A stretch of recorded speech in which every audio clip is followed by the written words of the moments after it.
I'm Minnie. Standing in the courthouse hallway, I could hear the clicking of heels approaching.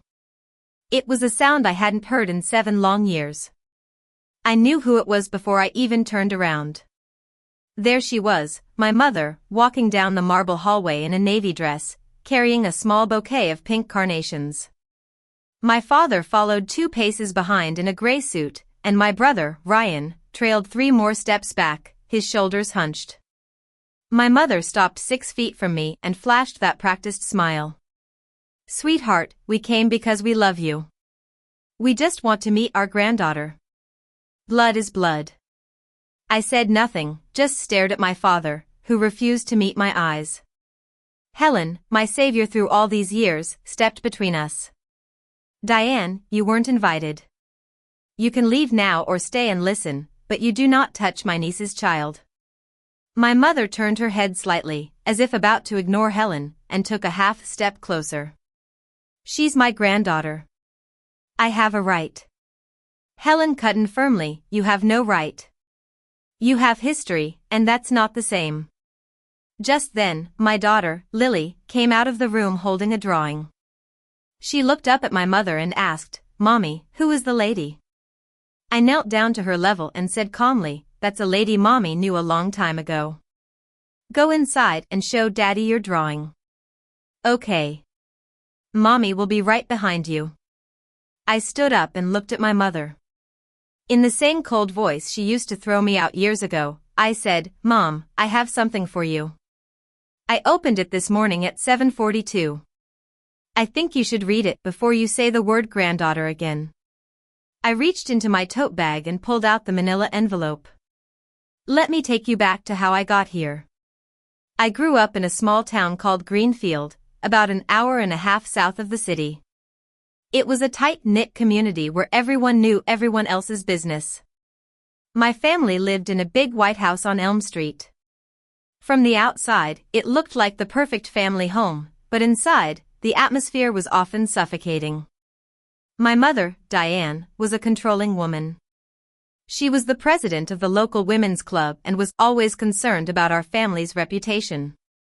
My father, George, was a quiet man who worked long hours at the bank. He was more interested in his work than in his family. My older brother, Ryan, was the golden child. He was on the football team, got straight A's, and was headed to a prestigious college. When I was 18, I found myself in a situation I never expected. I had been dating Jake for a while. He was a year older than me, with messy brown hair and a kind smile. One day, I bought a pregnancy test from the pharmacy on the outskirts of town, where I was less likely to run into someone I knew.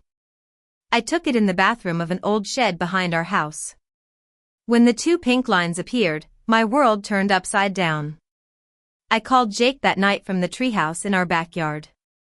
He was silent for a few seconds, then said, "Okay, we'll figure it out. Just don't tell your parents yet. Let me get a job first." He didn't question my decision or make me feel bad. I hid the test stick in a box under my bed. But my mother found it. She didn't say a word for weeks, but I noticed her packing a duffel bag. Our neighbor, Mrs. Thompson, a kind-hearted 75-year-old woman, saw my mother's actions and later told me she had been praying for me.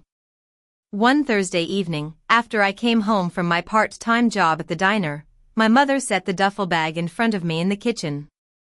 She put $50 on the counter and said in a cold voice, "You'll be out of this house in 5 minutes. Take the bag, take the money, and find somewhere else to go." My father just sat at the table, looking down at his plate, saying nothing. I picked up the duffel and the money and walked to the porch. My mother opened the door and said, "You're no longer our daughter. That thing inside you is your problem. Don't ever come back and shame this family again." Then she slammed the door and locked it.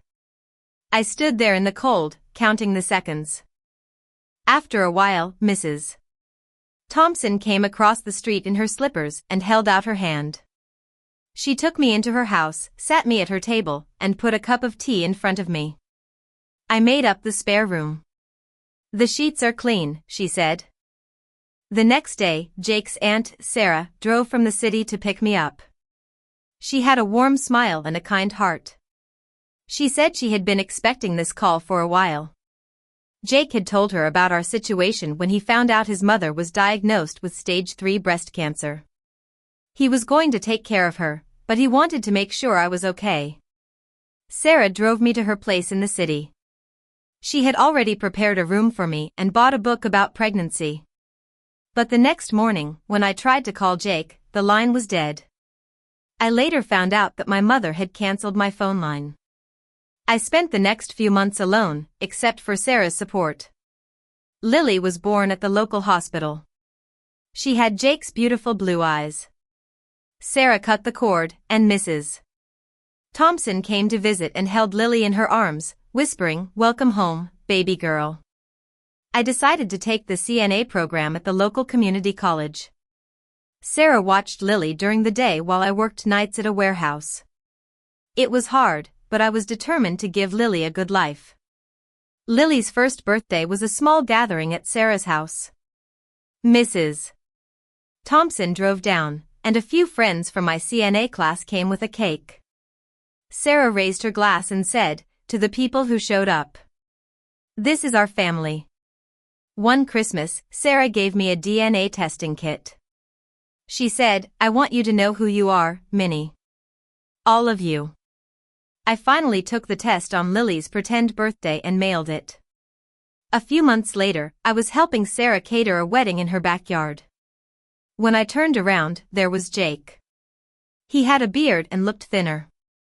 We stood there in silence for a moment. Then he said, "Sarah never told me you were here." I replied, "She didn't tell me you were here either." He asked, "Did you really not want me?" I told him, "Jake, I have a 6-year-old daughter who has your eyes." The next day, Sarah showed us an email my mother had sent to Jake. It said that I had terminated the pregnancy and that he should move on. There was also a cashier's check for $5,000 from my father. Jake said he never cashed it, thinking that if I ever came back, he'd give it back. We took time to rebuild our relationship. We met at a coffee shop where we used to go and talked about our lives. Jake told me about taking care of his mother until she passed away. I told him about Lily and my struggles.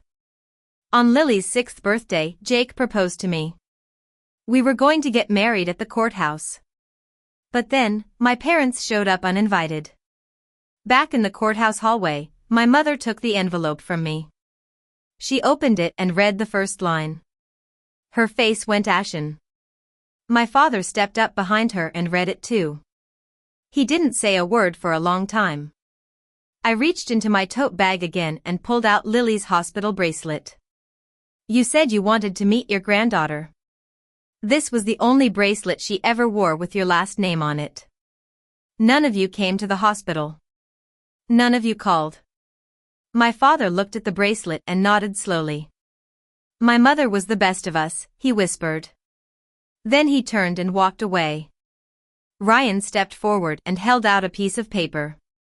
"I'm sorry. I uploaded that DNA kit because she told me it was for a family tree. I didn't know. Here's the name of the attorney she hired to challenge the trust left by our grandmother."